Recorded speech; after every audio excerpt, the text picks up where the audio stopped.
comment vaincre les gardiens des hôtels.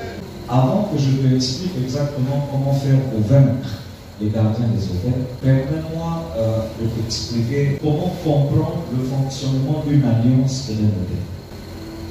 Dans la Bible, on nous parle du royaume des cieux. Dans le royaume de Dieu, il y a des palais. Dans le royaume de Dieu, il y a ce qu'on appelle un paradis. Paradis veut dire jardin de délices, jardin de joie. Dans le royaume de Dieu, il y a des montagnes, il y a des arbres, il y a des fruits, il y a même la mer. Là-bas, la mer n'est pas bleue. La mer est de couleur verte. Parce qu'elle est comme, tu vois, le verre, la vitre. Dans le royaume de Dieu, il y a des esprits qui vivent. Parmi les esprits, vous avez les saints qui sont morts ici en Jésus et qui sont au ciel. Vous avez les anges et vous avez les Abraham, les Moïse, les David qui ont déjà leur corps physique au ciel. Parce que lorsque Jésus est mort et ressuscité, les Abraham, les David étaient aussi ressuscités. Quand Jésus est monté au ciel, ils étaient montés. C'est écrit, c'est pas bien écrit, hein? Mais les lecteurs de la Bible comprennent ce mystère. Amen. Donc au ciel, tu te rendras compte que les Moïse, les Abraham, tout ce monde-là, ils ont la chair comme ça. Mais ceux qui sont morts après l'ascension, après quand Jésus est monté au ciel, ceux-là sont en esprit. C'est pas ce qui est plus important. Au ciel, il y a un palais. Au ciel, il y a un temple. Et de quoi est constitué le temple? Le temple est constitué d'un trône. Il y a quelqu'un qui est assis sur le trône. Celui qui est assis sur le trône là, c'est notre Père Céleste, Dieu. Celui qui a créé le ciel, la terre, l'univers, les planètes, les étoiles, tout ce qui existe. Maintenant, à côté de son trône, il y a un autel. Dieu n'est pas assis sur l'autel. Il est assis à côté. Et l'autel est devant lui. Sur cet autel, il y a des parfums. La fumée. La fumée et les parfums là, ça représente les prières à toi et à moi que nous adressons sur la terre. Donc quand nous prions, ça monte là-bas sous la forme d'une fumée. C'est écrit au Apocalypse chapitre 5, on explique tout ce que je suis en train de dire. Maintenant, écoute-moi bien. Au niveau de l'autel, il y a des anges qui sont. Il y a des anges qui travaillent sur l'autel. Ils sont des encensoirs, comme vous voyez à l'église catholique. Amen. Et quand toi tu pries sur la terre, eux ils reçoivent des prières comme la fumée qu'ils balancent avec l'encensoir. Et quand Dieu sent une bonne odeur, ça veut dire qu'il a agréé, donc il accepte la prière. Amen. Amen. Maintenant, après l'autel, je peux continuer. Il y a ce qu'on appelle les gardiens de l'autel. Et parmi les gardiens de l'autel, tu as les séraphins et tu as les chérubins. C'est pourquoi dans la Bible, quand on parle du tabernacle, on met deux anges avec des ailes qui se tiennent comme ça.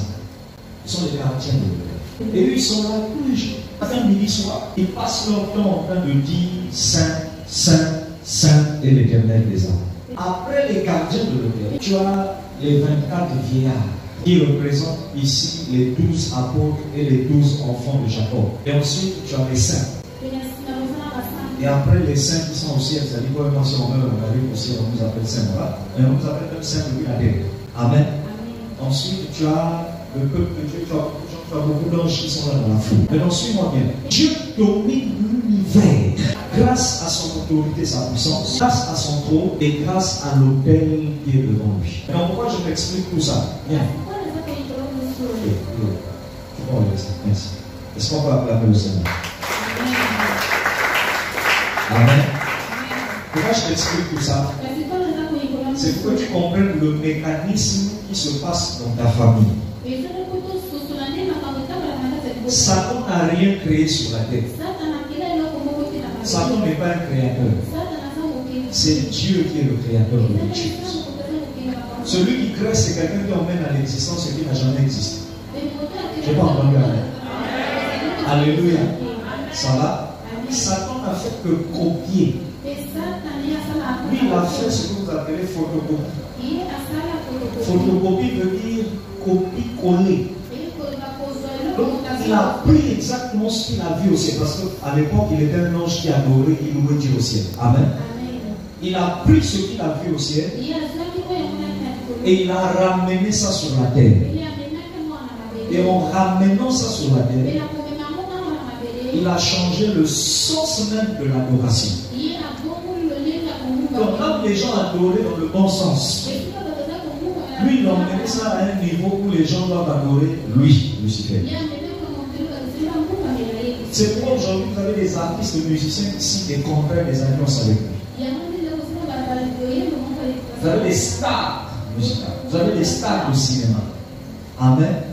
Qui ne se jettent pas, vous avez même des hommes politiques qui ne se jettent pas de lui, qui sont en alliance avec Lucifer. Vous avez des féticheurs. Amen. Et Satan s'est arrangé à ce que ce qu'il a vu au ciel, il a emmené ça sur la terre. Et en emmenant ça sur la terre, il a introduit ça dans les familles. Et dans chaque famille terrestre, ici, que ce soit en Europe, en Asie ou en Afrique, ou en Inde, c'est comme ça que la sorcellerie travaille dans les familles. Dans chaque famille, il y a un trône. Quelqu'un dit trône.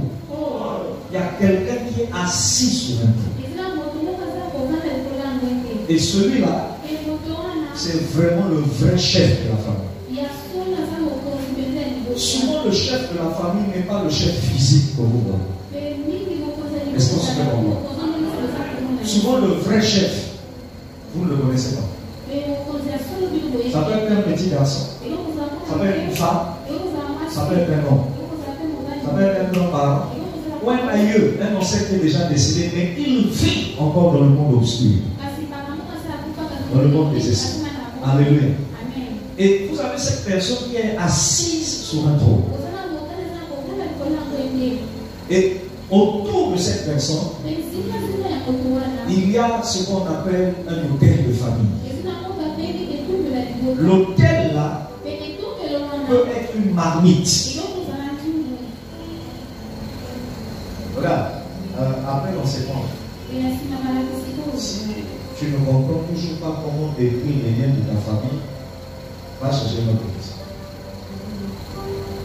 Je t'explique. Je suis clair. Alléluia.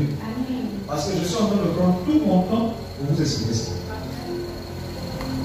C'est pour vous montrer comment on attaque dans les prières. On ne se lève pas comme ça, on dit au nom de Jésus, je chasse l'esprit de mari de nuit. Attends, tu n'as rien dit. Est-ce que vous comprenez ce qu'on a dit? Tu n'as rien dit. Pas chasser l'esprit de mari de nuit. Tu sais d'où il vient? Tu sais qu'il donne des hommes. Tu sais d'où vient son pouvoir. Tu l'as chassé, mais tu n'as rien fait. Tu as chassé la malchance, tu n'as rien fait. Tu as chassé le célibat, tu n'as rien fait.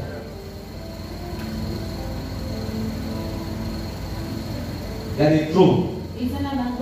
Et souvent, ce n'est pas une personne qui est assise sur le trône. Hein. Souvent, il y en a plusieurs qui sont assis sur les trônes. Il y a l'autel.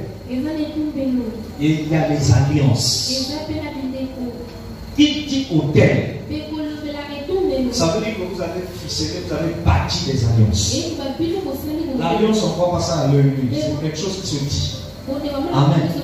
C'est une entente, c'est un accord verbal, accompagné des signes. Amen. Donc des alliances ont été établies là-dessus.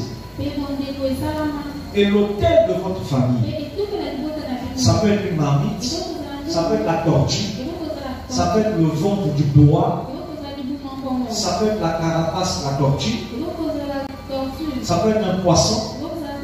Alléluia. Ça peut être une pièce de monnaie. 5 francs, 10 francs. Ça peut être un zombie. Ça va? Ça peut être une canne. J'ai nommé sur la canne. Ça va? Et c'est ça l'autel de votre famille. L'autel de votre famille peut être une forêt. Ça peut être un arbre. Ça peut être une plante. Ou encore plus grave, l'autel de votre famille peut être une bouteille. Et c'est dans la bouteille qu'on a enfermé tout le monde.